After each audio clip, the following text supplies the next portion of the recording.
Hi എല്ലാവർക്കും നമസ്കാരം. എൻ്റെ ഒരു പുതിയ വീഡിയോയിലേക്ക് എല്ലാവർക്കും സ്വാഗതം. ഞാനിപ്പോൾ നിൽക്കുന്നത് ജർമ്മനി സ്വിറ്റ്സർലാൻഡ് ബോർഡറിലാണ്. ഈ ബോർഡർ നമ്മൾ ക്രോസ് ചെയ്യണമെങ്കിൽ ഇവിടെ കസ്റ്റം പേപ്പർ ക്ലിയർ ചെയ്യേണ്ട ആവശ്യമുണ്ട് കേട്ടോ. ആദ്യം തന്നെ നമ്മളിതാ വണ്ടി ഇവിടെ കൊണ്ടുപോയി ഇങ്ങനെ പാർക്ക് ചെയ്യുക.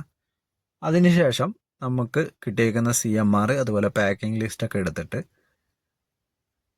ഈ കാണുന്ന ബിൽഡിങ്ങിലെ രണ്ടാമത്തെ ഫ്ലോറിൽ 212ാമത്തെ റൂമിലേക്ക് ചെല്ലാനാണ് എനിക്ക് ടാസ്കിൽ കിട്ടിയേക്കുന്ന നിർദ്ദേശം.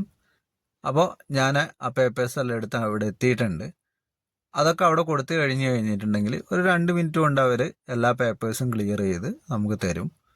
പിന്നെ താഴെ വന്നിട്ട് ജർമ്മനിയുടെ കൗണ്ടർ ഉണ്ട്. അവിടെ വന്ന് ഒരു സീലും കൂടെ ചെയ്ത് കഴിഞ്ഞിട്ടുണ്ടെങ്കിൽ നമുക്ക് ഓഫീസിലത്തെ പരിപാടി കഴിഞ്ഞിട്ടുണ്ട്.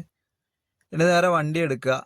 ഈ കാണുന്ന ചെക്ക് പോസ്റ്റിൻ്റെ ഉള്ളിൽ കൂടെ വരിക. അതിനുശേഷം അവിടെയുള്ള ആ കൗണ്ടറിലും കൂടെ ഈ പേപ്പേഴ്സ് എല്ലാം കൊടുത്തു കഴിഞ്ഞിട്ടുണ്ടെങ്കിൽ നമ്മൾ കസ്റ്റംസ് എല്ലാം ക്ലിയർ ആയിട്ടുണ്ട്. നമുക്ക് സ്വിറ്റ്സർലാൻഡിലേക്ക് കടക്കാം കേട്ടോ. അപ്പോൾ അത്രയേ ഉള്ളൂ. അടുത്തൊരു വീഡിയോ കാണുന്നവരെ എല്ലാവർക്കും എന്നത്തെയും പോലെ ഇന്നത്തെ ഒരു ദിവസം അടിപൊളിയായിരിക്കട്ടെ.